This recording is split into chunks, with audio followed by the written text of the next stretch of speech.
We're halfway through our 25-26 school year, and I want to go over some of the results we got from our parent surveys. Are you ready for this? You want to hear what our lowest scoring survey question was? Yes, I do. Our very lowest scoring. Here's the question that got the most negative response. It's also the one I was absolutely the most surprised by.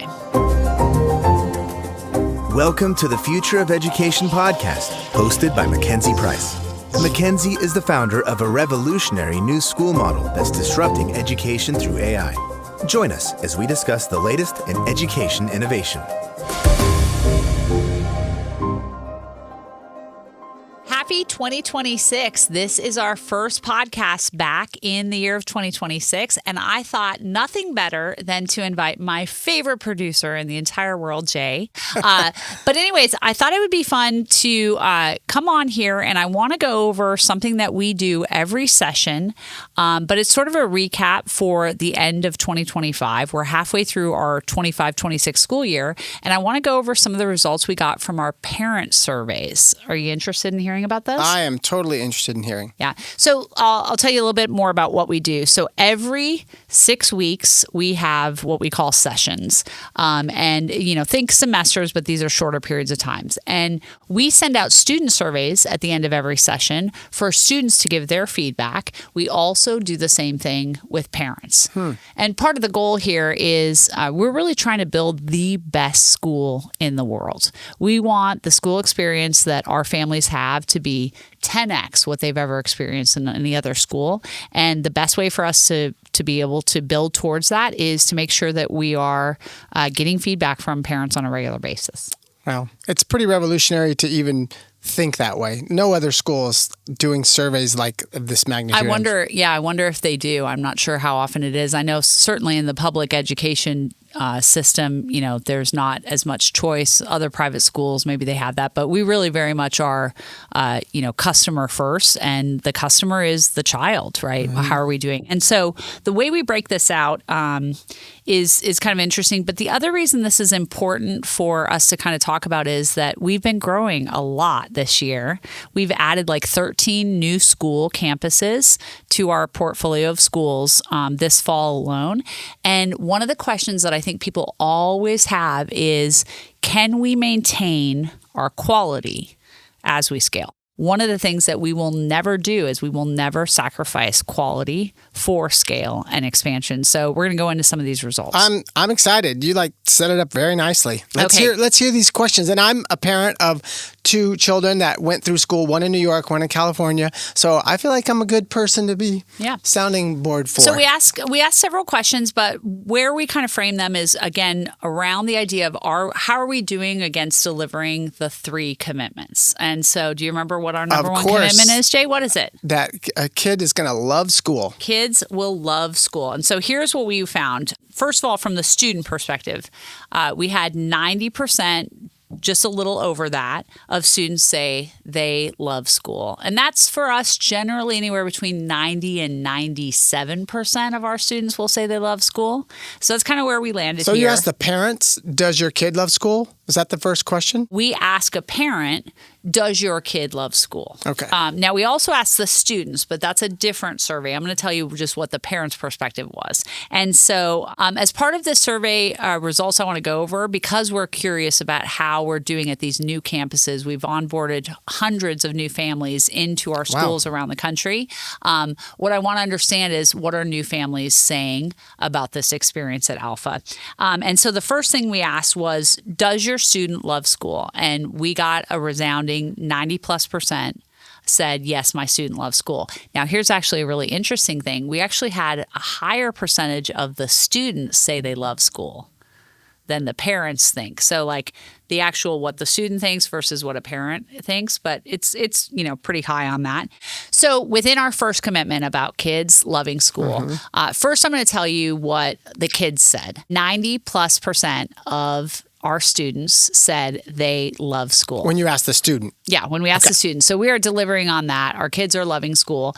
90% of students also said they love their guide. Then we ask this question. It's a yes or no question. Here's a statement. My child's guide is truly connecting with my child, motivating them, and providing meaningful emotional support. And we always tell parents at the beginning of the survey, if you're even kind of waffling, then you should answer no. If you're not totally sure it's yes, or you're like, well, kind of, then go ahead and say no. And the answer there, can you guess what it might be? I'm going to say it's 85%. 95+% of our parents say that their child's guide is connecting with them, providing motivational support and emotional support, which, that is so what it's all about, right? And that's a high bar. It's not like 95% like their guide. That survey question is tough. No, it's got to be. Yeah, I mean, it really is. And, there's just some very cool things around just what I think parents are experiencing where they're suddenly like, my kid now tells me he loves school. Like he never said that before. My kids would rather be at school than on vacation. They don't even want the breaks. That's another bar that we have is, would you rather go to school or go on vacation? The reason I'm really proud of the fact that 95% of parents believe that their child's guide is truly connecting is that really goes to show the reason our model is so successful is because of our guides. It's the adults in our classroom that are making all of this magic happen, and they're fantastic. They are key to delivering love of school. Now, here's an interesting fact too, and Jay, you've met so many of these people. Do you know that we hired over 100 new guides this past school year? Wow. 100 new guides. Here's the other thing that's interesting. Do you know how many people applied to be a guide at Alpha this year? 500. 80,000 applicants. 80,000? We've had over 80,000 people apply to be a guide, and that's since like last spring. So when we think about the 100 guides that we have hired, these are truly like the best of the best. And the other thing that we're noticing, and this all comes back to the idea of, can we maintain quality at scale? Here's what that answer about the kids loving their guides and the parents believing their guides are connecting. This is showing that our new guides are just as loved as our old timer guides. Right. The new guides who come into an Alpha school and have started this fall, they're able to jump in, they're getting the training and the experience, and they are making that impact with kids that our guides from before were doing. Well, and it also goes back to the number one commitment. When your number one commitment of your school is that a kid should love school, you've already turned the whole education model upside down. And then a guide comes in and says, hey, my number one job, among other things, but my number one job is to make sure that this kid loves school. So how do they do that? They support them emotionally. They connect with them. They find out what motivates them. They become friends with them. They hold them accountable. Like all the things, all that favorite teacher energy, it's like that's what I see. And I've heard you mention that, but that sums it up. It's like favorite teacher energy from all the guides. Well, what we are calling it kind of is that whole mentor mindset. It's the high standards with high support. And you combine that with super high standards for our hiring process, we're getting just phenomenal people. When you think about the favorite teacher, and everybody listening, if they think about their favorite teacher growing up, I think about one of my choir teachers that I really loved. He challenged us so much, but he also supported us. We knew that he cared about us, but he challenged us. So you think about that, and that's what all the Alpha guides do. They challenge the kids to high levels, but they're still cool, and they're still their friends. Do you think if I'd had your choir teacher, I would have become a better singer? No hope for you. But your enthusiasm in karaoke would still be the best.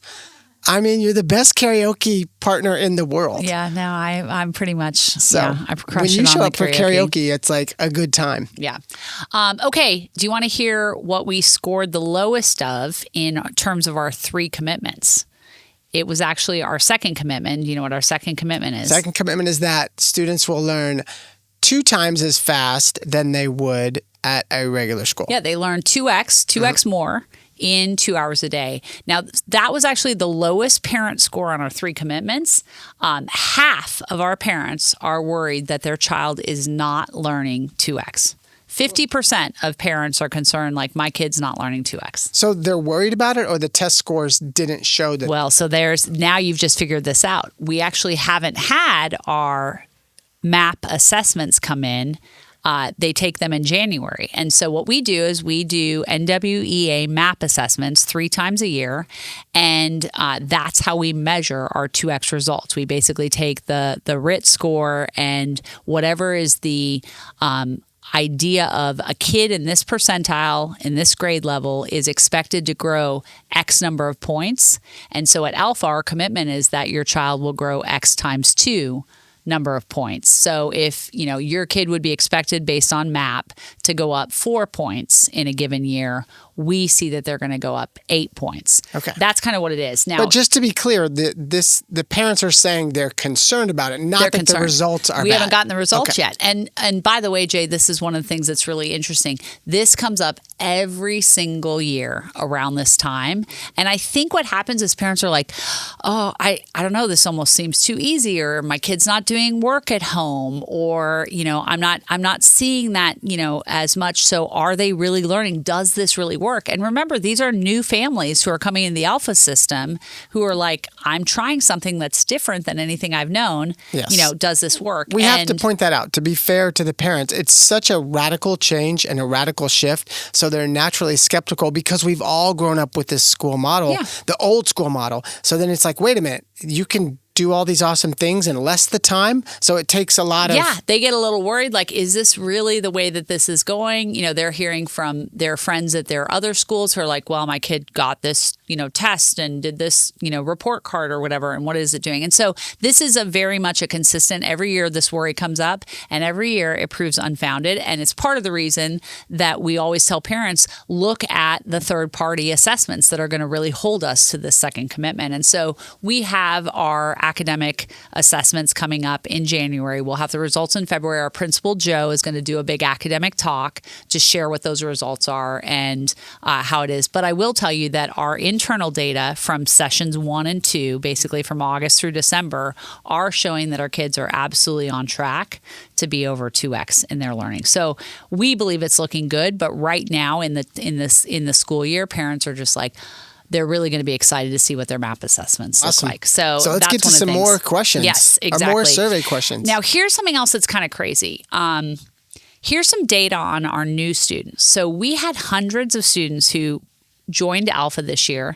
They were students who were A and B report card kids at their old schools. They were getting A's on their transcripts, B's on their transcripts. And these are high-end private schools that a lot of these kids are coming from. And here's what we found. When those students arrived, our assessment showed something very surprising, but it's pretty consistent. On average, these students are 2.2 grade levels behind. Wow. Yeah. Wow. 2.2 grade levels behind, and these are A students. Just to put it in perspective, an A or B student who is in the 5th grade transfers in to an Alpha school, and your test shows that they're in the 3rd grade Second grade. They're actually doing 2nd grade. And where it gets more drastic, think about an 8th grade student who's coming in and is doing, 5th grade work. So today, what we can tell you based on the data that we've got, those same students, they're on track to be ahead of grade level by the end of the school year. So they came in 2.5 behind, and then by the end of the year, they will have completed 2.5 years plus a little more. Plus the grade level they need to complete. And a little bit more. Wow. So we're going to be able to catch these kids who came in at the beginning of the year 2.2 grade levels behind, and we're going to get them above grade level by the end of the year. Now, I will say some of these students do require an extra 1 hour of work. Okay. On average, our kids, so far for the school year, our kids are spending 120 minutes a day on the schoolwork. That is the average. It's the 2 hours. But some of these kids are needing to spend an hour of extra. Just to be clear for the listener, all of your schools have 2 hours of academics per day only. In the lower grades. At K through 8. That's the goal, is that they can get their 120 XPs done in 120 minutes. XP is their experience points. It's how we measure this. And this is, again, data that we're going to go into more detail on when Joe does an academic talk after we've had our winter MAP assessment. So look out for that in February. But things are going really well. And, we saw in the fall, too, we're still, our classes, our subjects, our grade levels are all 1% across all grades, all subjects nationally. And we top 1%. Yeah, top 1%. And we believe that our January MAP story is going to be the same. On top of that, our SAT scores are crushing it at the high school level, and colleges are responding. In fact, we had really good news in December. We already got 2 early acceptances to Stanford University, my alma mater. Go Card. And so that's been exciting. It's something though. So that's really making sense. And here's something else that's really crazy. Jay, I don't know if you've heard of this publication. It's called Nature. Have you ever heard of it? Not really. So Nature is the #1 science publication in the world. It's the #1 science research journal. Okay. And they came out in, I believe it was in November, talking basically about what AI could look like at the university level. And they cited Alpha as the blueprint for what an AI education-based model can look like, which was a huge thing. But here's the other thing that's really crazy. One of our high school students just submitted her own research to Nature, and it has advanced to the preprint stage. And that's going to be something super exciting because if she goes into print, she'll be the only high school student in history to be published in Nature, and she'll be the youngest female. Yeah. Bravo. So we'll see. We'll talk more about that later. Here's another thing that happened just in terms of kind of updates that have happened so far this school year since the fall. We released Time Back, which is basically the education platform, the AI tutor that we're working. And it's basically allowing us to scale Alpha a lot more effectively and then keep that high quality and just continue to improve our learning outcomes. So we basically moved to that XP-based measurement system, and that's going well. And what we're seeing, the kids love the XP. Yeah. Every time you talk to them, because it speaks their language. It's gamified learning, right? It's adding that gamification in there where they're like, I can get my XPs in doing this. And here's the other thing we're seeing kind of internally, and we'll continue to show this in our MAP results too. What we're seeing is that our students are getting faster learning in even less time. So Time Back is allowing us to do even more than the 2x in even less than the 2 hours. Wow. So it's pretty cool. There's a few specific kind of things that we've done in terms of building out our apps that are helping deliver our Time Back platform. So first of all, Jay, did you know that the state of the world in terms of like in the United States, the reading, writing crisis that is happening? Of course. I mean, it's terrible, right? You can't open, I was going to say you can't open a newspaper, but you can't open, the internet and go to a news site without seeing some new headline about how awful our performance is, especially in the United States. Yeah. Well, and it's a crisis in terms of long form reading and writing. Kids aren't reading books anymore. Kids are using AI to write their papers. And we're taking a very different approach, which is we're using AI to fight AI, right? And so we're doing that. And so we created 2 new apps that came out this year, Alpha Read and Alpha Write. It basically takes students who are struggling to write even basic grammatically correct sentences to now being able to master sentences, paragraphs, outlines, essays. So Alpha Read and Alpha Write, those are apps that, all of our schools are using. And we're going to start in 2026, we're going to start making these available on a wider basis so that people outside of Alpha can even use these apps. And just so parents know, like the demand and request from the world for the software that you are using is off the charts. I mean, it's just like the whole world wants in on this. Yeah. So we're working on getting that ready to do. Now, here's another thing when we talk about math. Did you know that Standard School has stopped teaching a lot of basic math principles, like, for example, memorizing multiplication tables? I did not know that. Yeah. So there, so Why? many schools have just stepped away from that. They just believe that memorization is bad, that you don't need, to have memorization, which is crazy. What we have found is that we're using Alpha Math, which is an app we created. And what we notice is that kids who do Alpha Math in 3rd grade, they end up completing 4th grade math in half the time.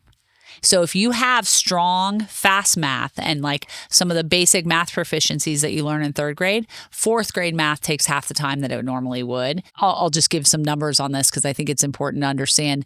In 3rd grade, to get math fluency, which is things like multiplication tables, division tables, know those basic things. What's, 10 plus 10? What's 9 times 4? 36.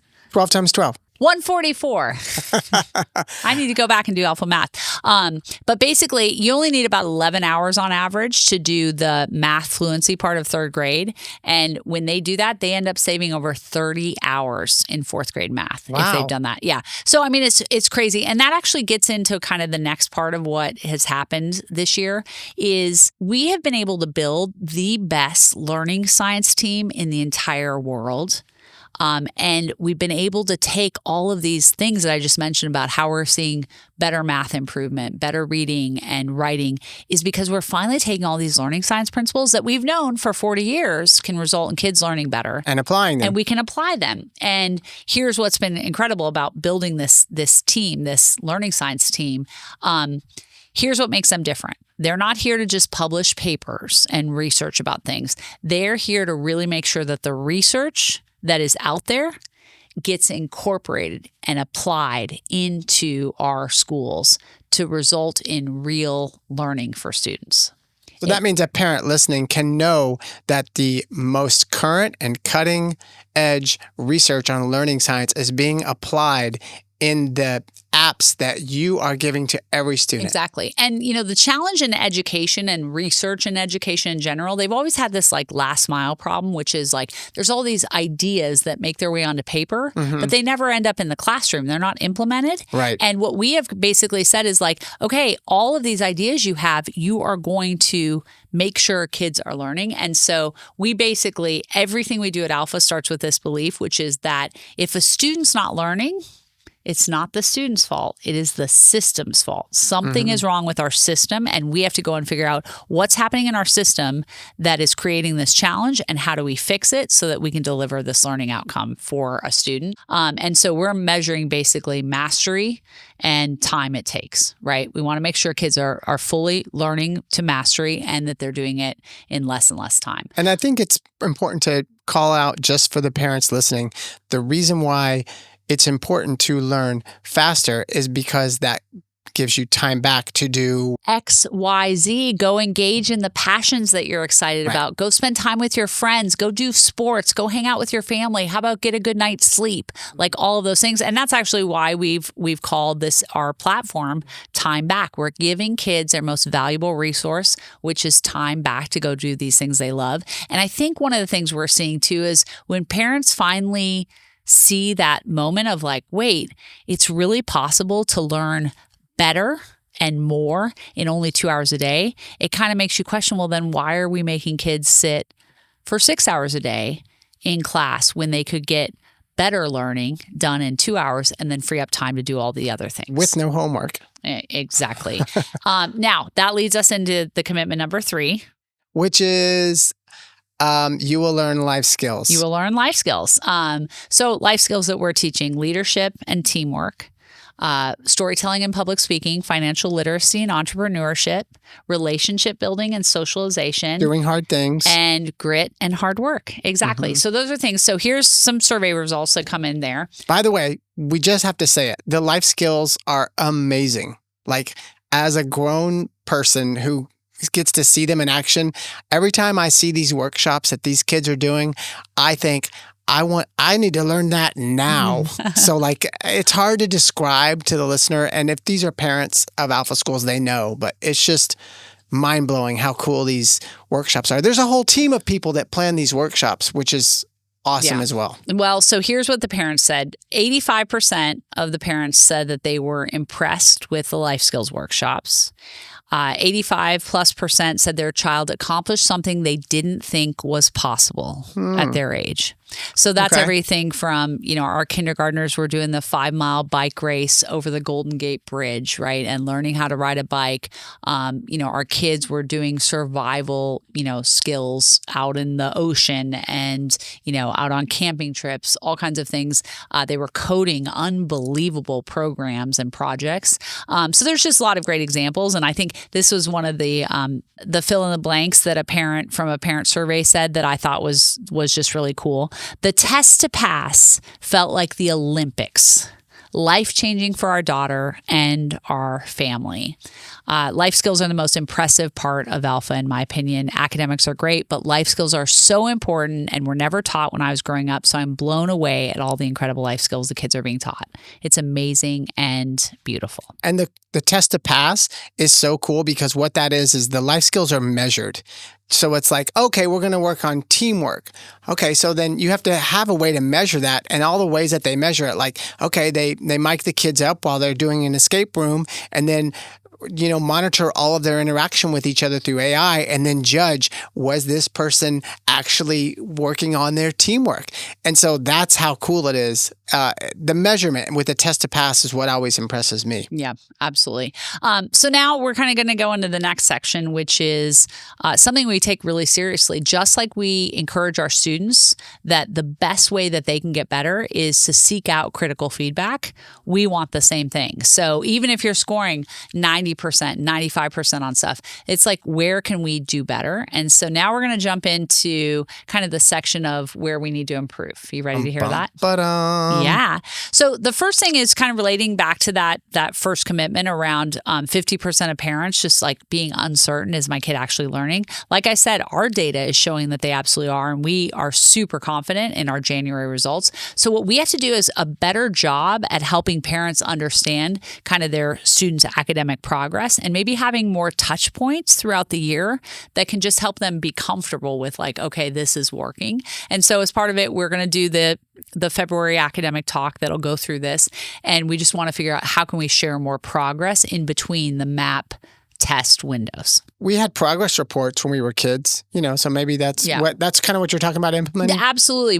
We haven't really had that view created yet. And so we need to do a better job of figuring out how to help parents understand throughout the weeks and the months, like, here's how your kid's progressing. And that's why you have the dashboard, which a lot of parents I know access it every day. Yeah. So, our time back dashboard, we don't have the parent view yet. And so right now, the way that parents can go in is they access under their kids' view. They can see the dashboard that shows the learning summary, shows what their kids are working on a daily basis. It gives a lot of information. We just have to work on making that more accessible so that parents really can see it. Maybe we're sending something out to them, as opposed to them relying on, logging into their student's account to see it. So it's that one. We did have in our Austin Alpha location, we have a pre-K program for 4-year-olds.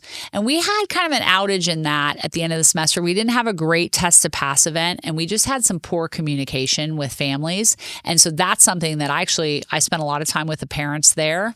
And we've got a session 3 plan that we are really excited about. The parents are excited about, the guides and us are excited about, the kids are excited about. So that's one place where we just saw, okay, we got to work on this pre-K program, especially around communication.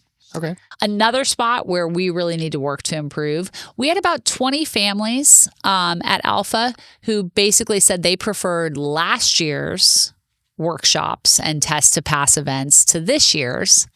And so basically what's happening is our deans of parents are going to be reviewing workshops and test to pass, both internally and with families at the start of our session 3 now in January, just to make sure that everyone is very aligned. I think in general, what we're seeing though, is that our greatest competition is really ourselves, yeah. Right? I think a lot of new Alpha parents come in and they're like, well, this is clearly way better than maybe at my old school.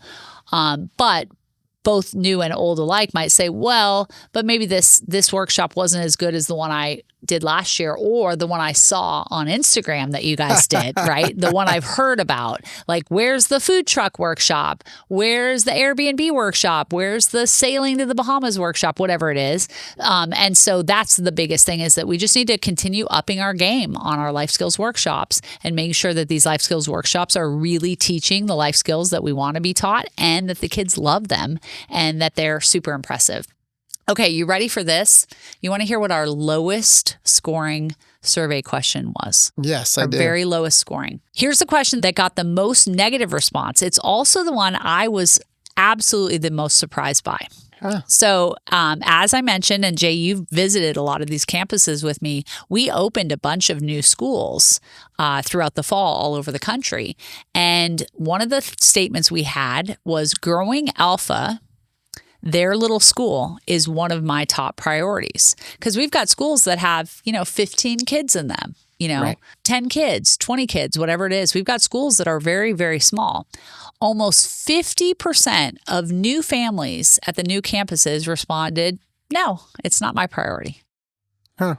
And here's why I think that's so interesting is when parents are thinking about choosing Alpha, like when we have info sessions and parents are interested, their top concern is the size of the school. Like how many kids are going to be in my child's class? How big is the school? But 5 months in, nearly half of these parents are no longer, they're like, whatever, my school's fine. I'm not concerned about it. What does that mean? Like, how do you translate that? Well, so I'm really curious to learn more when I have conversations with parents. I'm going to be asking about this, but here's my best guess. So I believe that this is really a function of the fact that their kid is thriving in the Alpha environment because school size is such a concern because socialization is really what parents want from a school. And I think parents equate socialization with quantity of students. So you think, oh, you're going to get more socialization with the more kids you have.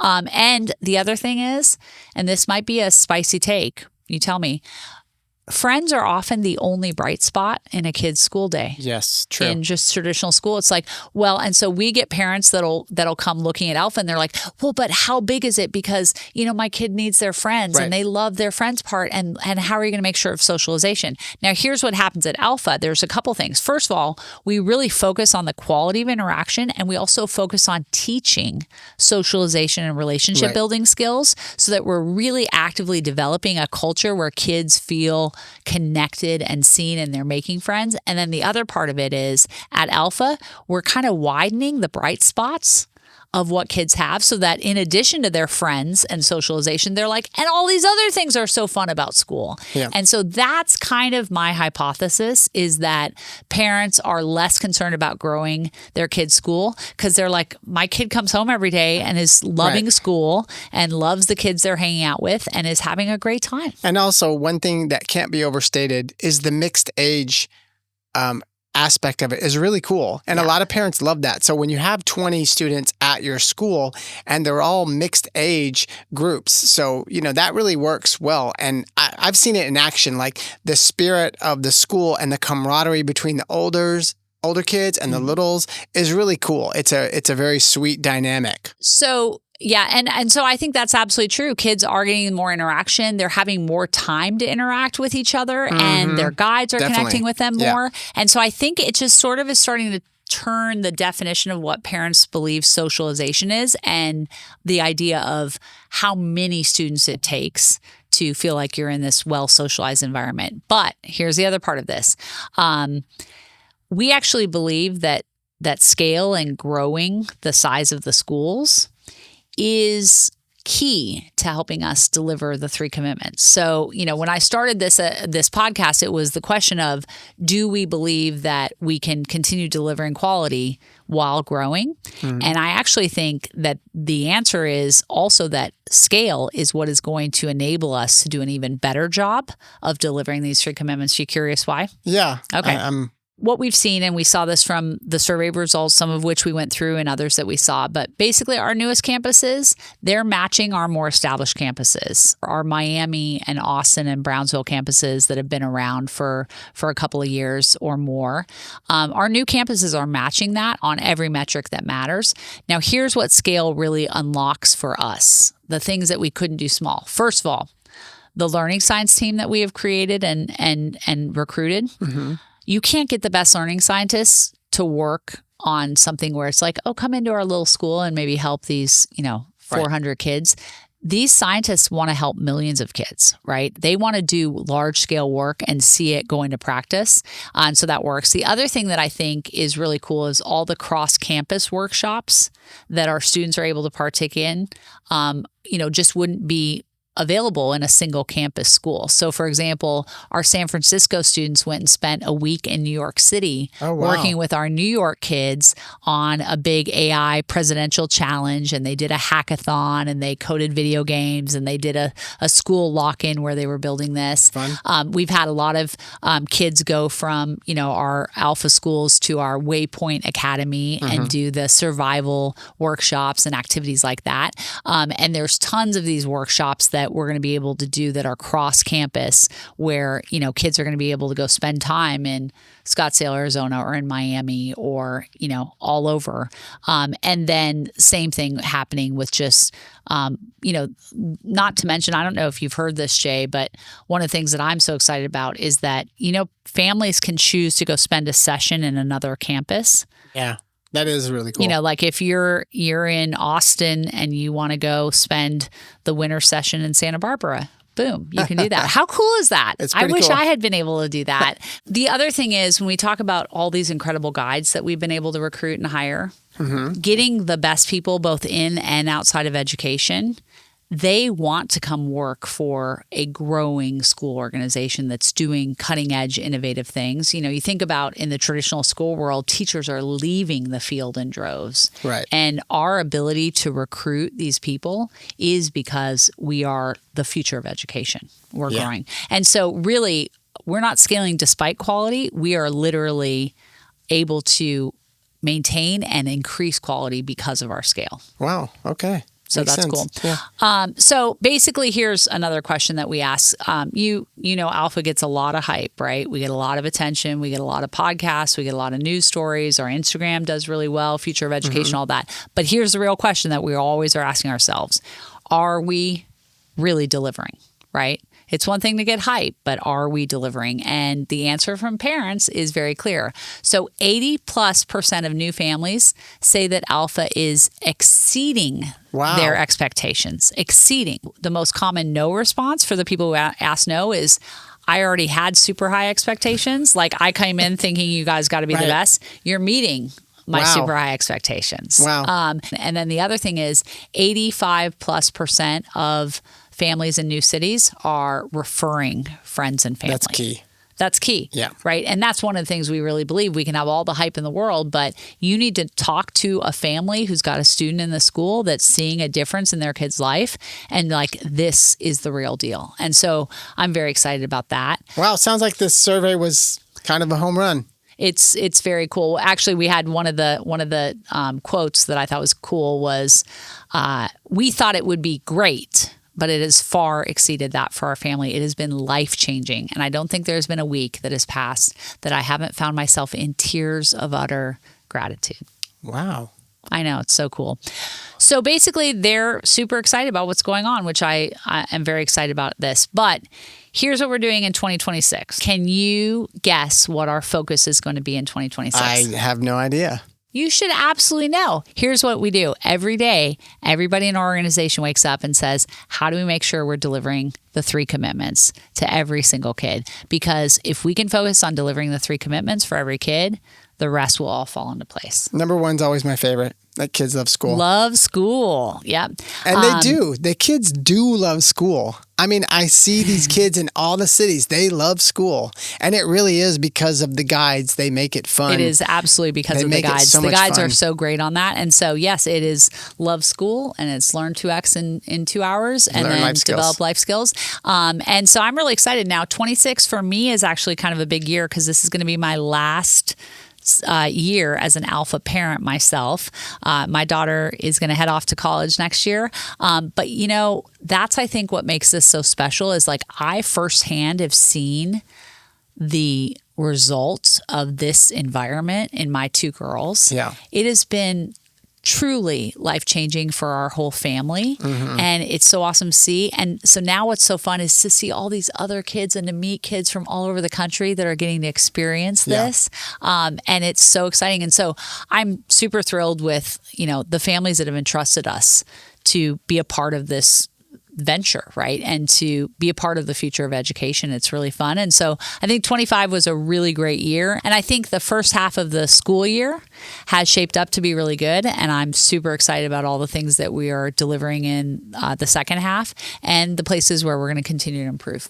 That's amazing. But I also have something that's amazing. That's a fun random fact.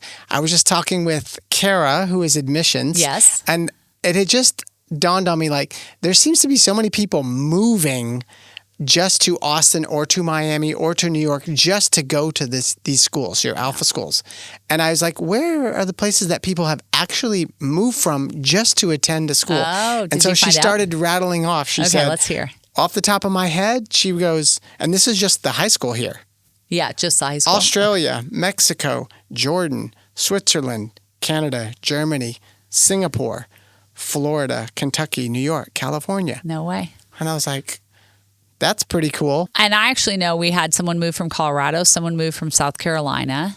No, it's absolutely insane. So 2026 is going to be a great year. We're also getting ready to announce some new campuses. So people that are listening from other cities where we're not there yet, your city may be next. They're excited about it, I can promise. Jay, you and I have a lot to do. We've got a lot of campuses to visit. We've got a lot of social media stuff to do. We got to figure out how we're going to get to 10 million followers. Yep. And so we got a lot to do this year. You ready? I'm ready. Let's go.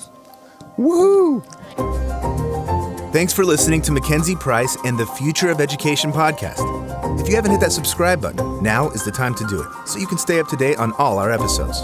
You can connect with MacKenzie on social media and be part of our daily conversation over on Instagram at futureof_education. For more info about the show and our guests, you can always visit futureofeducationpod.com. Lastly, if you're loving what you're learning, please leave a review wherever you listen to podcasts.